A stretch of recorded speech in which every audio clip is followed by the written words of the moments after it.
ഇതേപോലെ തന്നെ എല്ലാവർക്കും ഉള്ളൊരു ഡൗട്ടാണ് ഹൗ ടു ബ്രേക്കപ്പ് എന്ന് പറയുന്ന ഒരു സാധനം. ഇപ്പോൾ നമ്മൾ പല പല കാര്യങ്ങളും മേ ബി നമ്മൾ കമ്പാറ്റബിൾ അല്ലാതായിരിക്കാം, മേ ബി ഫിനാൻഷ്യൽ സിറ്റുവേഷൻ കൊണ്ടായിരിക്കാം, അല്ലെങ്കിൽ ആരുടെയും ഹെൽത്ത് ഇഷ്യൂസ് കൊണ്ടായിരിക്കും.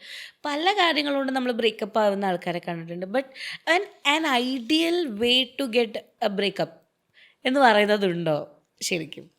മ്യൂച്വൽ റെസ്പെക്റ്റോടുകൂടി കൊളാട്രൽ ഡാമേജുകളും സെൽഫായിട്ട് ഡാമേജുകളും ഒന്നും വരുത്താത്ത രൂപത്തിൽ കോൺഫ്ലിക്റ്റുകൾ റിസോൾവ് ചെയ്ത് നമ്മൾ പറയില്ലേ ഡീസൻ്റ് ആയിട്ടുള്ള രീതിയിൽ അതിനെ അവസാനിപ്പിക്കുന്നതാണ് എപ്പോഴാണെങ്കിലും നല്ലതായിട്ടുള്ളൊരു മെത്തേഡ് എന്ന് പറയാം. പക്ഷെ പലപ്പോഴും അങ്ങനെയുള്ള സംഭവങ്ങൾ ഹെൽത്തി ആയിട്ട് നിർത്താനായിട്ട് പലർക്കും അറിയാറില്ല. കാരണം ഈ കോൺഫ്ലിക്റ്റുകൾ, ഈ ബ്രേക്കപ്പ് എന്ന് പറയുന്നത് പലപ്പോഴും മോസ്റ്റ്ലി ഒരാൾ ആദ്യം ആ മൈൻഡ് സെറ്റിലേക്ക് എത്തിയിട്ടുണ്ടാവും, എഫേർട്ട് ഇടുന്നത് സ്റ്റോപ്പ് ചെയ്തിട്ടുണ്ടാവും.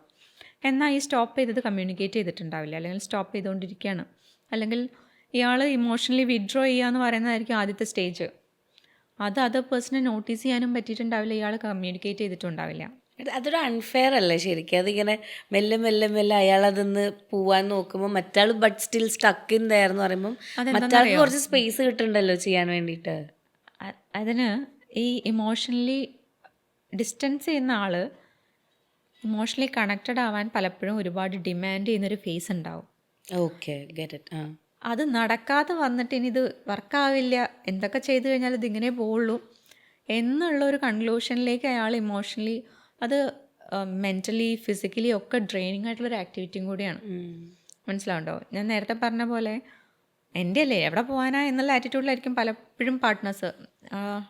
ഞാൻ റീസെൻ്റ്ലി കണ്ടിട്ടുള്ളൊരു കേസാണ്. പുറത്തുനിന്നുള്ള ഒരു പയ്യനായിരുന്നു. അപ്പം ആൾ സെഷനിൽ എടുക്കുന്ന സമയത്ത് എൻ്റെ ഫേസിലേക്ക് നോക്കാൻ പോലും ആൾ കംഫർട്ടബിൾ അല്ല, ആൾ അത്ര ഇമോഷണലി ഓക്കെ അല്ല. നമുക്കത് വിസിബിളാണ്. എന്നാൽ കരയാൻ പറ്റില്ല, കരയാൻ വയ്യ, കരയില്ല എന്ന് നമുക്കറിയാം. എന്നാൽ ഉള്ളിൽ കരയാണെന്ന് ഫീൽ ചെയ്യും. കരയാൻ അറിയില്ല, വിഷമം പറയാൻ അറിയില്ല. ഞാൻ ചോദിക്കുന്ന കാര്യങ്ങൾക്ക് 1 വേർഡിലോ 1 സെൻറ്റൻസസിലോ ആൾക്ക് മറുപടി പറയാൻ അറിയുള്ളൂ. ആളൊരു ബ്രേക്കപ്പിലൂടെ പാസ് ചെയ്ത് പോവാണ്. ആൻഡ് പലതവണ പാർട്ട്ണർ ഡിമാൻഡ് ചെയ്തതാണ്, ഇൻസെക്യൂറായിട്ട് ഫീൽ ചെയ്യുന്നുണ്ട്, ടൈം വിചാരിച്ചതുപോലെയല്ല കിട്ടുന്നത്. അപ്പോൾ പലപ്പോഴും ഈ കോൺഫ്ലിക്റ്റൊക്കെ ഉണ്ടാവുകയാണെങ്കിൽ ആ നന്ദി പോവുകയാണെങ്കിൽ പോക്കോ എന്നൊക്കെ പറയും. അപ്പോൾ അത് പറയുന്നത് അത് ഇൻറ്റൻറ്റ് ചെയ്തുകൊണ്ടല്ല.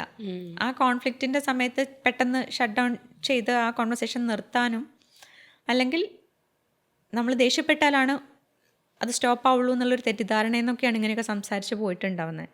അതുപോലെ തന്നെ ചില പേഴ്സണാലിറ്റി ട്രേറ്റ്സും അതിനകത്ത് ഫാക്ടറാണ്.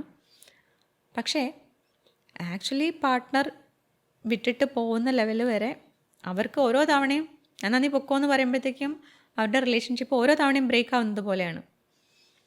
നമ്മളത് ഫീൽ ചെയ്യുന്നത് എന്ന് പറയുന്നത് നമ്മളുടെ ബ്രെയിനിന് സത്യം പറഞ്ഞു കഴിഞ്ഞാൽ റിയാലിറ്റി ഇമാജിനേഷൻ തമ്മിലുള്ള ഡിഫറൻസസ് ഒന്നും അങ്ങനെ അറിഞ്ഞുകൂടാ. നമ്മളൊരു സിനിമ കാണുമ്പോൾ എന്താ കരയുന്നത്, എന്തിനാ കരയുന്നത്? അവിടെ അയാൾ മരിച്ചിട്ടില്ല എന്നുള്ളതൊന്നും നമുക്ക് അറിഞ്ഞൂടെ. അത് ഫിലിമിനകത്ത് ഇരിക്കുന്ന ഒരു പരിപാടിയാണ്. നാളെ ഒരു പ്രൊമോഷൻ വരും, നമ്മൾ കാണും എന്നുള്ളത് നമുക്കറിയാം. പക്ഷേ ഇതേപോലെയാണ് ഡെയിലി ലൈഫിലെ കാര്യങ്ങളിലും. അങ്ങനത്തെ ഓരോ കോൺവെർസേഷൻസും ഓക്കെ എൻ്റെ റിലേഷൻഷിപ്പ് ഇവിടെ തീർന്നു. അത് ആക്ച്വലി തീർന്നു കഴിഞ്ഞാൽ ഞാൻ എന്ത് ഇമോഷണൽ പെയിനിലൂടെ പോകുമോ, എന്ത് ബയോളജിക്കൽ ചേഞ്ചസിലൂടെ പോകുമോ അതെൻ്റെ ബോഡി പോകുന്നുണ്ട്. നമ്മൾ ഈ ഹാപ്പി ഹോർമോൺസിനെയും ഡോപ്പമിനെയൊക്കെ പറ്റി പറയുന്നത് പോലെ തന്നെ ഈ സമയത്തും നമ്മളുടെ ബോഡിയിൽ നെർവസ് സിസ്റ്റം എന്ന് പറയുന്നൊരു സംഭവമുണ്ട്. നെർവസ് സിസ്റ്റത്തിന് എന്താ പറയുക അൺസ്റ്റേബിൾ ആവുന്ന രൂപത്തിലുള്ളൊരു സിറ്റുവേഷനാണ് പലപ്പോഴും ഇങ്ങനത്തെ ഷോക്കിംഗ് ആയിട്ടുള്ള കോൺവെർസേഷൻസ് ആവാം, എക്സ്പീരിയൻസസ് ആവാം, വിഡ്രോവൽസ് ആവാം.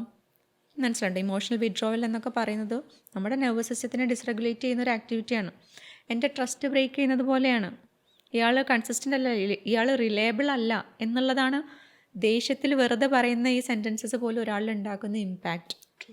അപ്പോൾ ഞാനത് തിരിച്ചൊരു സെൻറ്റൻസ് ഞാനത് വെറുതെ പറഞ്ഞായിരുന്നു എന്ന് പറഞ്ഞു കഴിഞ്ഞാൽ എൻ്റെ ബോഡി അത് വിശ്വസിക്കില്ല. എൻ്റെ ബോഡി ഇനി അത് എക്സ്പീരിയൻസസിലൂടെ ആദ്യം പറഞ്ഞ ആ ഇമോഷണൽ സേഫ്റ്റി എന്ന് പറയുന്ന സാധനം ഫീൽ ചെയ്യണം. നമ്മൾ ഇപ്പം നേരത്തെ പറഞ്ഞില്ലേ, ഒരിക്കൽ ചീറ്റ് ചെയ്ത് കഴിഞ്ഞാൽ പിന്നെ എപ്പോഴും അങ്ങനെ തന്നെയാണെന്നുള്ള ഫീലിലാണ് നിൽക്കുക എന്ന് പറയുന്ന പോലെ തന്നെ ബോഡിയും അങ്ങനെയാണ് എടുക്കുന്നത്. ഇയാൾ റിലയബിൾ ആയിട്ടുള്ള പേഴ്സൺ അല്ല.